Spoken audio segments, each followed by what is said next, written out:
This is what happened all over the internet, and this could happen to you. 1. The PDF YouTube income scam. Someone sells an ebook promising to teach you how to earn thousands of dollars a month on YouTube. As proof, they show a screenshot of a YouTube studio dashboard with huge ad revenue numbers. Many of these screenshots are fake, created with AI image tools to look like a real account, even though no such account exists. There's no public record of anyone's private ad revenue, so a screenshot becomes the only proof a buyer can see. Because YouTube itself is a real platform that does pay real creators, the scam borrows credibility from the platform. Buyers aren't being asked to believe something impossible, just that it happened to this one seller. This mainly targets people looking for easy income, students, people between jobs, stay-at-home parents, or anyone drawn to make money online content. Here's the warning signs.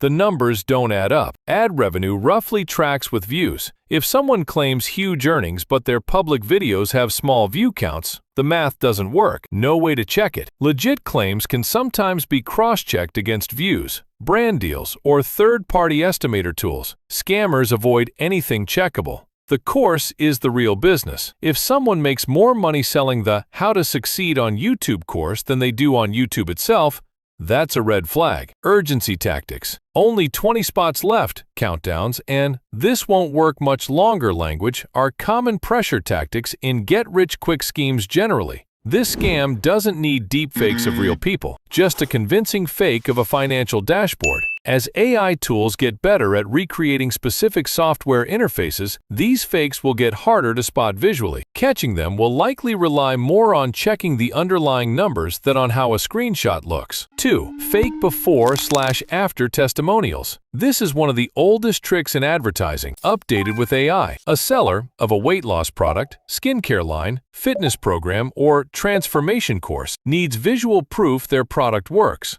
Instead of using real customers, they use AI image generators to create two versions of a plausible customer, one depicting a worse starting condition, one depicting an idealized result. Sometimes the same real photo is edited, lighting, filters, posture, angle, to exaggerate a difference that never really occurred. The psychological hook is that a testimonial with a photo reads as evidence. Even though a photo of two different states proves nothing about causation, humans are primed to trust visual before and after pairs because legitimate ones do exist and are genuinely persuasive, so fake ones borrow credibility from the format itself. Buyers of health, fitness, beauty, and self-improvement products are the primary targets because these categories sell outcomes that are inherently hard to verify quickly. Weight loss, skin clarity, muscle gain, and because purchasers are often already anxious about the problem the product claims to solve. Here's the usual signs. The same customer photo appears attached to different names,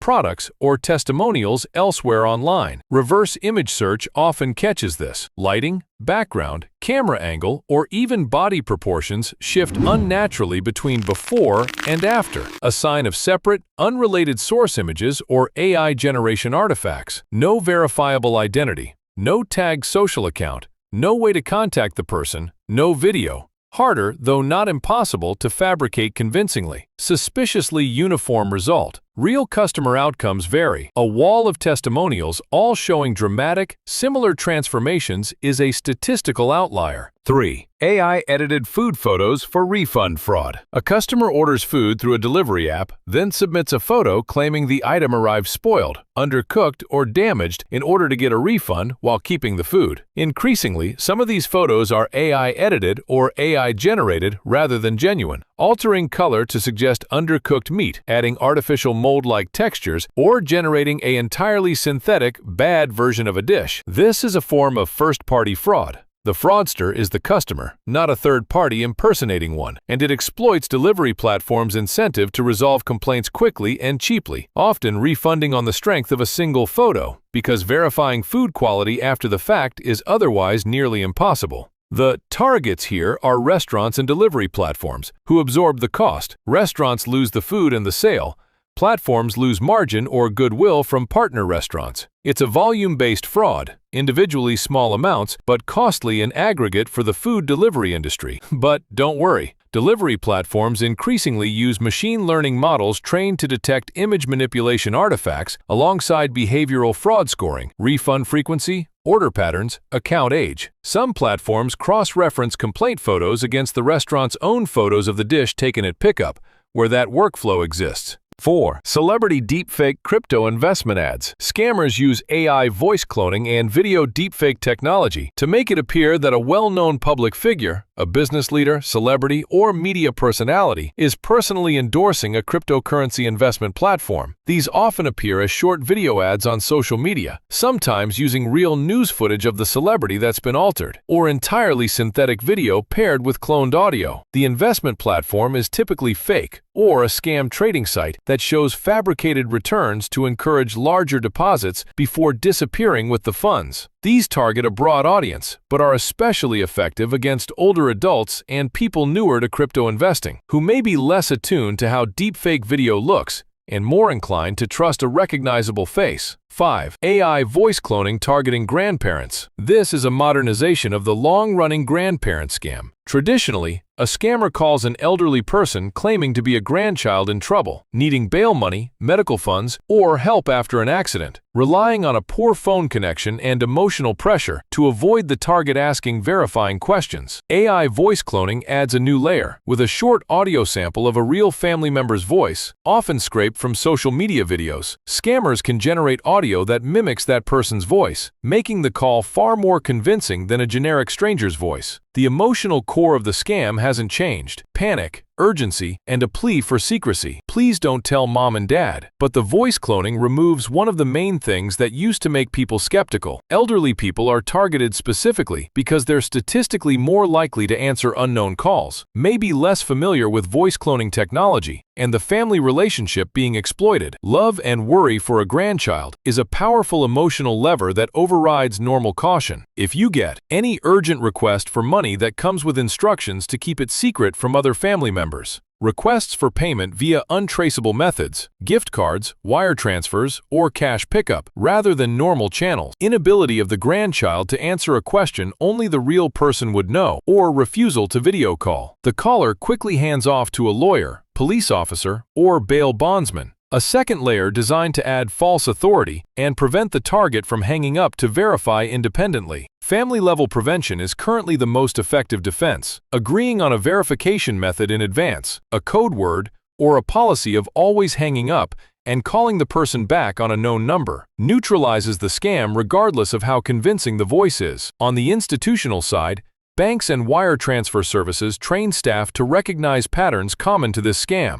Telecom carriers are also investing in call authentication systems, though voice cloning specifically remains hard to detect at the network level. 6. Romance scams using AI-generated images. A scammer builds a fake romantic profile on a dating app or social media, using an AI-generated photo of a person who doesn't exist, rather than a stolen photo of a real person, which can be reverse image searched and traced. Over weeks or months, the scammer builds an emotional relationship with the target, often mirroring their interest and offering consistent affection and attention. Eventually, a financial need arises, a medical emergency, a stuck shipment, travel funds to finally meet, and the target is asked for money. AI-generated faces are specifically useful to scammers because they defeat the most common verification method, reverse image search, since the photo has never appeared anywhere else online before the scammer created it. Romance scams disproportionately target people who are isolated, recently widowed or divorced, or otherwise seeking connection. The emotional investment built over time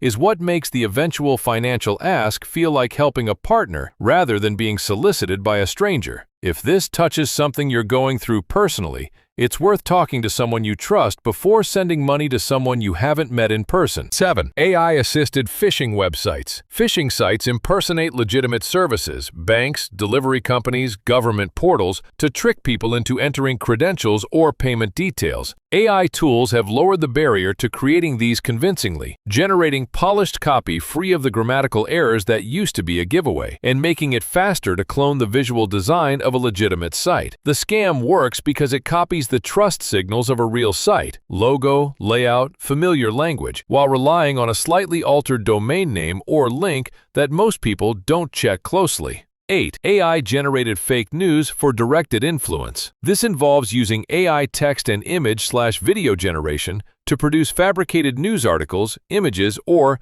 leaked documents designed to look like legitimate journalism, then distributing them, often via networks of fake or automated social accounts, to push a target audience toward a particular belief, purchase, or action, political, financial, or otherwise. AI text generation makes it cheap to produce large volumes of plausible-sounding articles quickly, and AI image tools can fabricate supporting photos of events that never happened. Targeting is typically audience segmented, specific demographic, political, or interest groups identified as more likely to share the content without verifying it. Financially motivated versions often target investors, fake news about a stock or crypto asset to manipulate prices, pump and dump schemes. Politically motivated versions target voters or specific communities around elections or contentious issues. Emotionally charged framing designed to provoke immediate sharing rather than careful reading, with many accounts posting nearly identical content within a short window.